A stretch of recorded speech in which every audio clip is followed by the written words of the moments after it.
Are you at your point where you think you've hit your bottom, or maybe that there's just no way you're ever going to feel like things can change?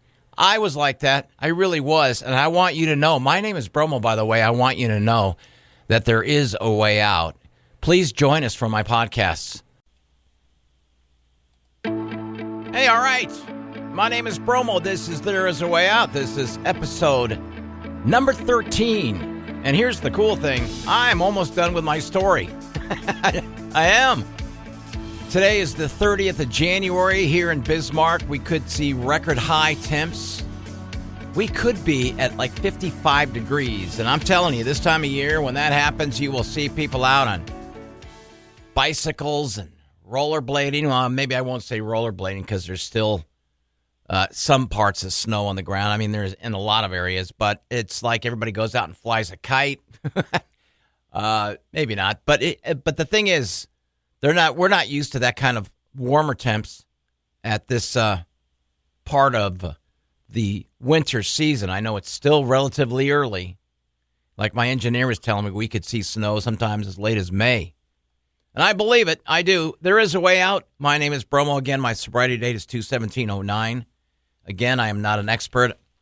I don't have any qualifications except for just life experience. My hope, again, from always when I started doing these, is that someone who may feel they either drink or use too much, whatever kind of addiction they're in, or they have a friend, family member, maybe they want to give a listen to my podcast and realize that there is a way out.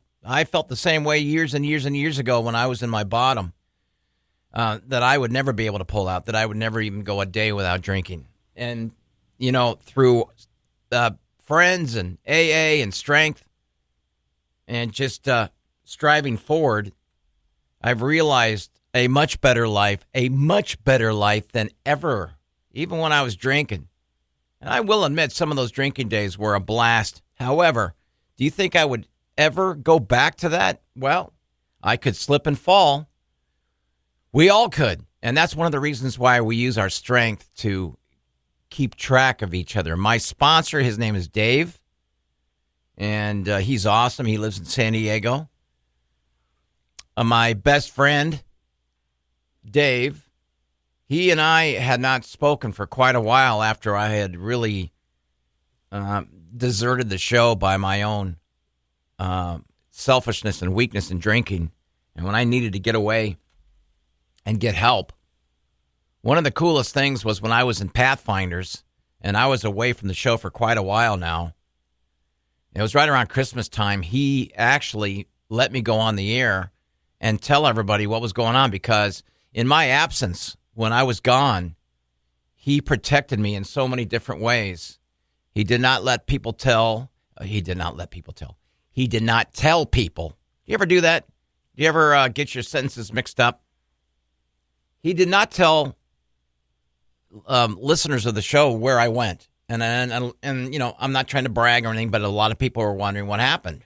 All of a sudden, I disappeared. And he kept that secret. He kept that private. And then one day, their last show, I believe, right before they went on vacation, he put me on. And I told everybody that I was at Pathfinders and I was staying sober.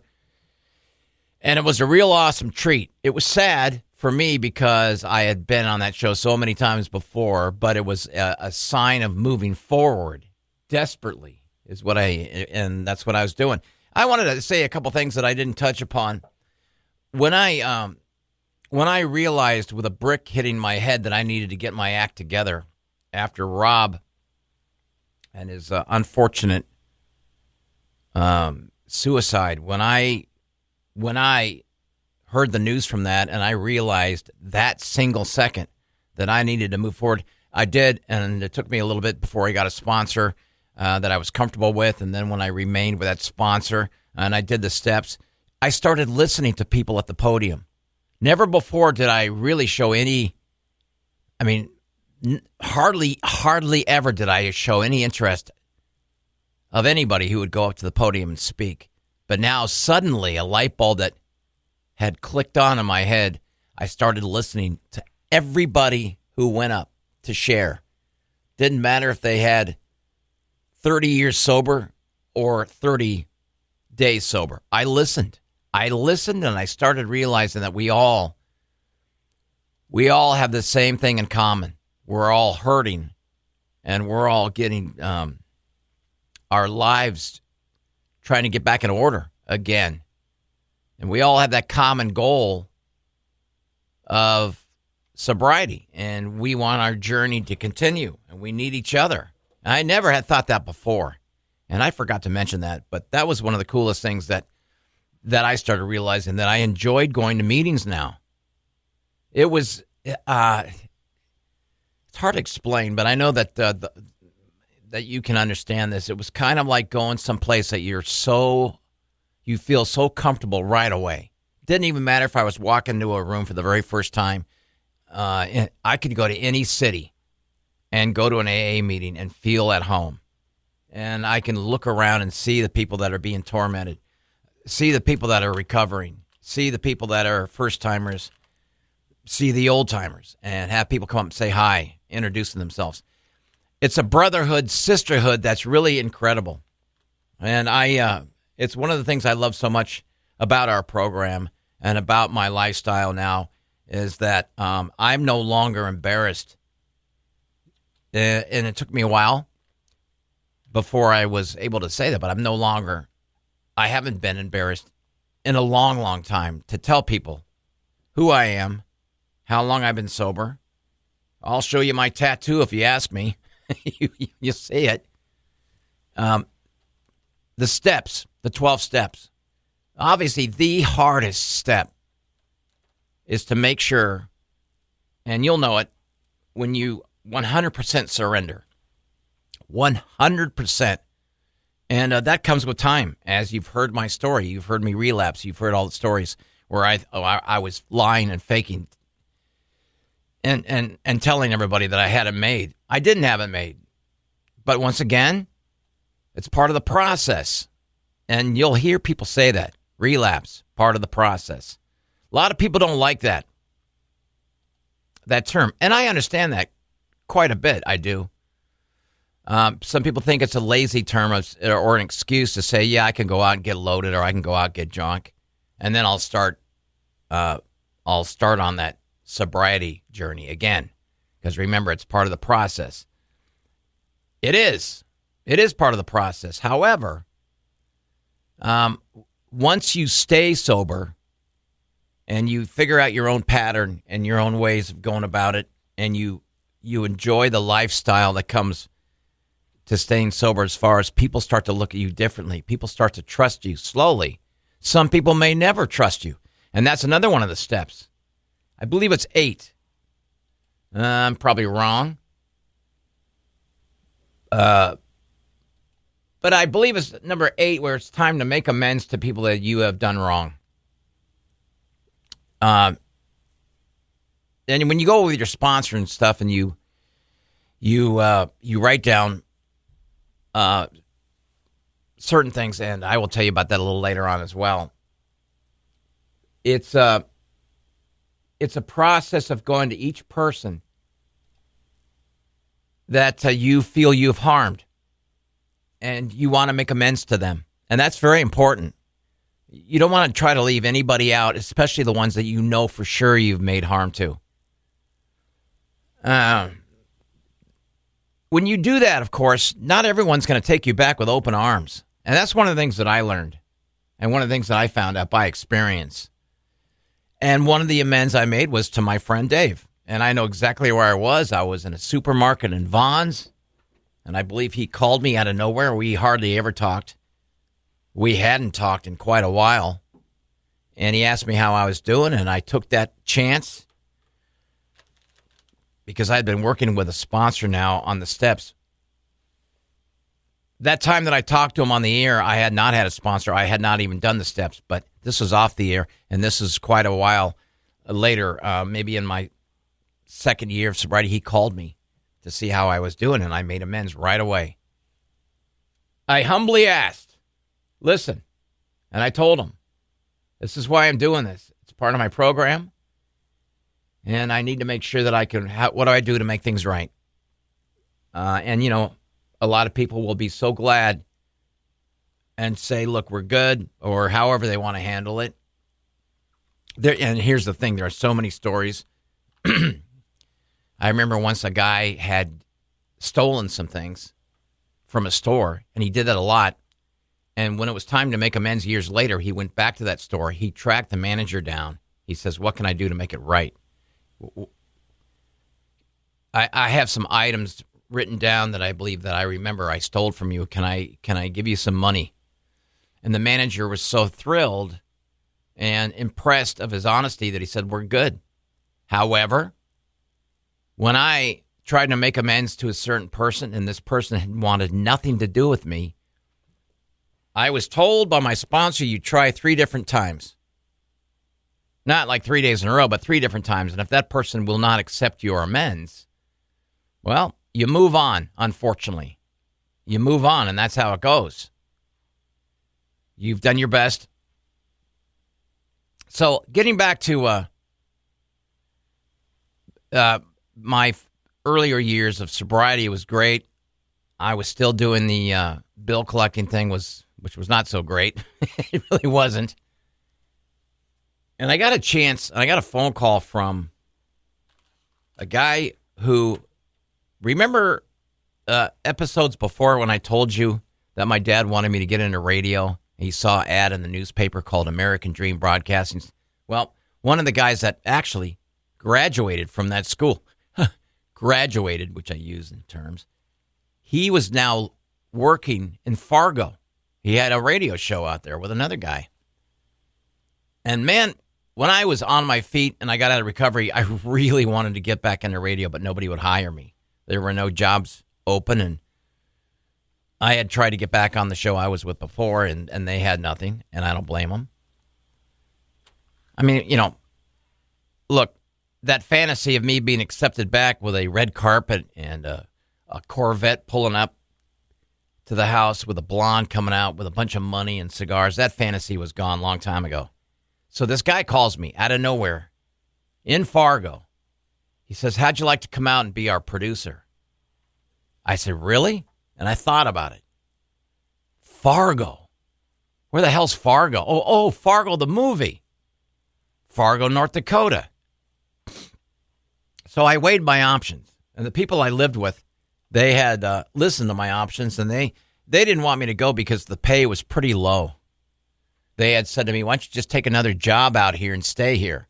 And man, I'll tell you what, San Diego is one of the most perfect cities in the world, as you know. And it's pretty tough to just say, yeah, because I had never moved. I had never lived anywhere else except when I was like in my late 20s. I moved to Boston for 3 months, but I had to come back because A, I was homesick, and B, because it was so expensive. But we're talking this time about moving to Fargo and starting a job in radio as a producer for a country. But here's another thing. For a country music station. And man, do I hate country music. I really do. My dad, he loved it. And that's all he played around the kitchen with his guitar. So I thought about it. I thought, A, I can get out of bill collecting. B, I have to move. And C, what's Fargo like? Well, his name was Jim. I talked to Jim for a good long while, and I accepted the job, and he called me back and said, here's some information. We have a plane ticket for you. You'll be leaving in 4 days. So what did I do? I rented Fargo. That lasted about 10 seconds, because if anybody who's seen Fargo, remember some of the opening scenes are lots of bad weather. In about 10 seconds, as I'm sitting comfortably on my rear end in 78 degrees San Diego weather at home at this beautiful house, I'm 10 seconds in, and I freeze framed the movie Fargo, and I went, what the hell am I doing? Because remember, I already had a plane ticket. I had committed myself. So I jump on the plane. I get on a red eye. And for those of you that have ever flown a red eye, you know how wiped out that can make you for a day and a half or so. I take that flight. I end up in Minneapolis, where the guy is going to pick me up with his whole family, who, by the way, the whole family had the flu. Yeah, that was fun. Hacking away in a station wagon. He picks me up, and he's in shorts. And we walk outside, and it's like 35 degrees. And I'm like, man, aren't you cold? He's like, actually, it's been pretty, he says to me, actually, it's been pretty warm the last couple. I look around, and I see these big, huge Matterhorn hill mounds of big hills of snow in the parking lot. I'm like, what the? And I point over to the snow, and he goes, oh, yeah, that'll burn off around July or so. That'll burn off around June, because I flew in on March. I'm coming up on 10 years out here. Can you believe it? I flew in March, and I land, and so we're driving out to Fargo, and we finally get there, and I meet my roommate that agreed to take me in without even meeting me. It was a small, tiny little 2-bedroom apartment, and there I am. I'm starting to live in Fargo, and the very first thing I told myself, is when I get settled and find the place that I'm going to live at and put away my stuff, I am going to look up the closest and the nearest AA meeting. And you know what? It was literally about a quarter mile away. Not even that. It was across the street, across a big, huge parking lot, and it was at a Holiday Inn inside one of their dining rooms, and it was great. I walked into that room, once again, what I said earlier, how I felt comfortable right from the start. There were about 8 or 9 guys in there. They all shook my hand. I told them who I was. They said, welcome. We sat down. Some of them ate. I just sat there and listened. And when they came to me, I told my story, just briefly. And I said, wow, this is going to be awesome. I think we met on a Monday night. And I had stayed in Fargo almost a year. No, just over a year. But in that process, I was now at 7 years sober. And my friend Dave, who I had talked to a little bit more and a little bit more and a little bit more, and he became more trusting in me. And he and I gathered our friendship, and that became stronger and stronger again as I earned back his trust. He was actually able to call through the speakerphone and give me my 7-year token, which was just unbelievable. He had written this really nice note. He sent me this really cool token. And right around the 7 or 8 guys that are around the table, he gets on the speakerphone and he gives me my token. And it was wonderful. It was a blast. Problem. I didn't like, I told you I didn't like country music, and I felt stagnant at this radio station, and I had given it at least a year for working there, and I missed San Diego like crazy, of course. But during that time, I had said to my friend the pivotal question, I need your advice. I'm not very happy here. Not because of the people I worked with, but because of the job. I was a producer, and I really wanted to be on the air more. I missed it so much before when I was on the show. And I asked him, he goes, well, what are the pros and cons? So I told him the pros and cons. And the cons outweighed the pros. And he goes, if I were you, I would look around. And I did. The next morning I did, boy. I looked around. And at that time, here's the cool thing. At that time in Fargo, one of the first things also I did in Fargo was contact KGB, because I was doing weekends, because I was able to get my weekend shift back about a year and a half earlier before I moved to Fargo. I forgot to mention that. See, there's so many things sometimes you forget.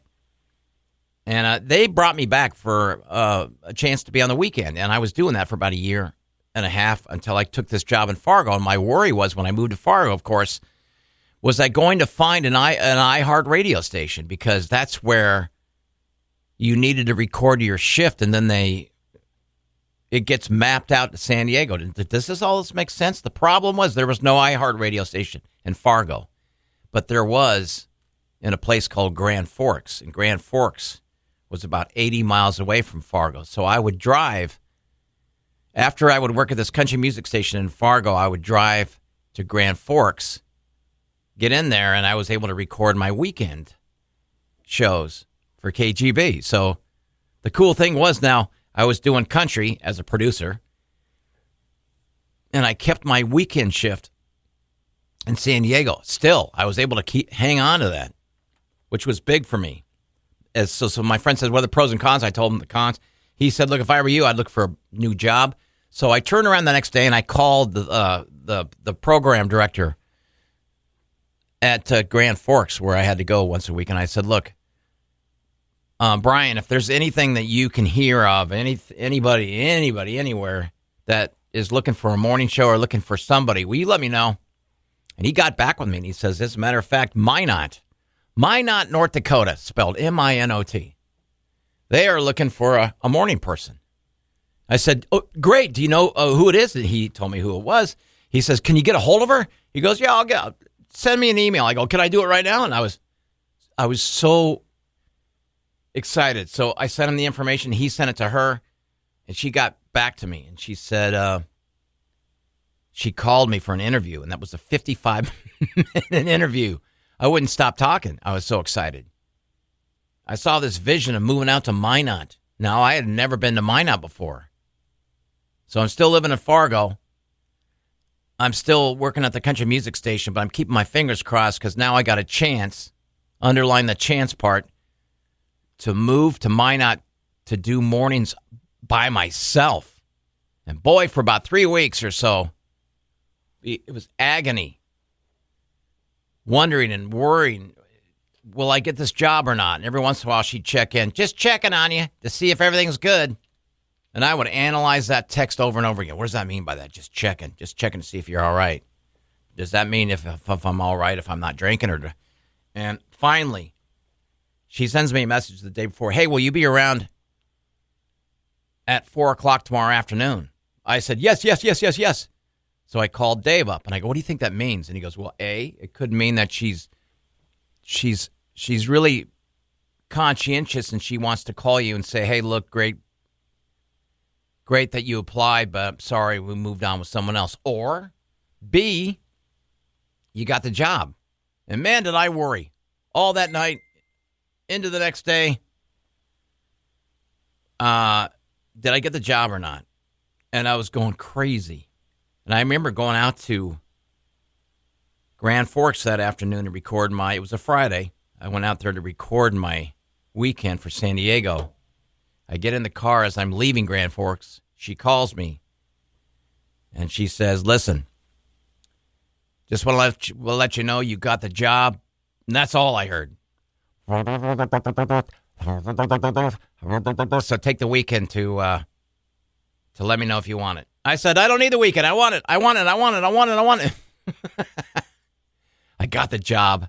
I was so excited. It was one of the greatest days of my life. I got the job on my own. I couldn't believe it because I had tried to get other jobs before when I was living in San Diego. I had tried to get jobs around the country, and I had interviews. Remember, I'm still thinking I'm a big shot, but that was slowly fading, and all my interviews bombed. But when I got this job in Minot, I couldn't believe it. I packed up my cat. Her name is Felon, F-E, hyphenated, or that little dash, L-O-N. You know what that spells? Felon. You know why I named her that? Because her old owner robbed a bank. And when he went to prison, the cat was left all by itself in an apartment. And they were going to take this cat to the pound. And the guy from the morning show on the countryside said, hey, you want a cat? I said, yeah, I do. So anyway, Felon and we moved to Minot.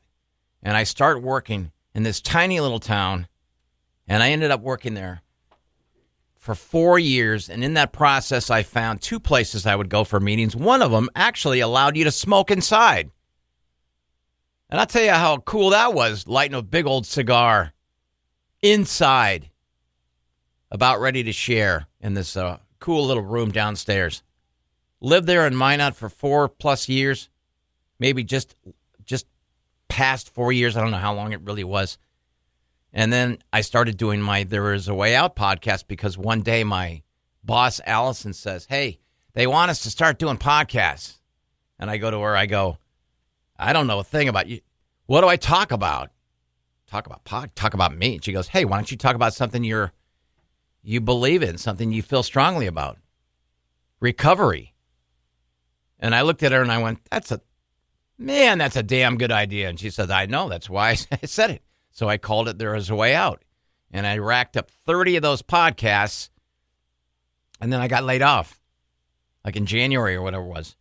I got laid off and my podcast stopped because I recorded them in that radio station. I was lucky enough to get a Facebook message from somebody out here in Bismarck. His name's Rick. And he told me they were looking for somebody for classic rock to be a program director. And I knew where Bismarck was, but I had never been. I also knew Bismarck was not that far from Minot, about 100 miles away. So I applied and went through all that rigmarole. I got the job in Bismarck. Can you believe it? I came out here, and I've been out here ever since. As a matter of fact, if I get there, knock on wood, if I get there, I'm coming up on my 4-year anniversary here in Bismarck on a classic rock station. Back then it was the Fox. Now it's called the Walleye. 96.5 the Walleye. And, of course, the first thing I did when I moved out here is find out where all the AA meetings were. Right around that time, COVID kicked in. And COVID, of course, put a halt to a lot of the places where you can go as you lived through it and you know about it. So I hooked up on Zoom meetings, or I did whatever I could, and I missed my podcast. I tried to continue them through my phone, and that never worked out. I guess the greatest thing about my journey so far is that I'm able to share with others, and I'm able to listen to others, and this is what I miss, and this is what I'm so looking forward to now. I'm so looking forward to my first guest. She's going to be on tomorrow. She's just flat out awesome. You'll hear about her. I want people to explore their feelings, and I want people to share what they went through, their fears and their highs and lows. I want people out that are listening to this to know that we all go through it. Almost every single day, it doesn't matter what minute of your lifetime, and the triggers are enormous. There are triggers everywhere. And I believe that with my group page on Facebook, which, by the way, I'm super proud of, and if you're listening to this and you're not a member of There Is a Way Out on our Facebook page, please send me an invite, because I'm the administrator guy, and I'm the one that clears people or all that stuff, and we have to do it because I'm telling you, I have had so many people try to get through to. They're either selling shoes or this or that, or the porno people who like to try to send their porno sites in. And I was able to figure out a way to nip that in the bud. So now if anybody sends me anything, I have to clear it first, which is fantastic. Anyway, it's called There Is a Way Out. It's a group page on Facebook. I want people to feel comfortable to be able to share. I don't want to just be the one that talks on this thing the whole time because I'm boring. And I lose my train of thought sometimes. I want people to talk about the steps so others can hear how the steps worked with them, because everyone was different. Everyone went their own path, their own journey in different ways. Everyone has a story about how the steps worked for them, what their favorite step was. 12 of them, of course, the 12 steps of Alcoholics Anonymous. And we all have our own journey we're on. And the beautiful thing is we all have a say in our lives, and we all have a meaning. And each and every person that I'm going to have come on are so special to me, and I want them to be special to you. And this is why I can't wait to share. Can't wait to share There Is a Way Out with others, with other people who will speak, and that'll happen tomorrow. Once again, my name is Bromo. There Is a Way Out. If you're feeling like maybe you've hit rock bottom, if you know of somebody who thinks they've gone astray and hit rock bottom, I hope you listen in. Thank you for your time. There is a way out.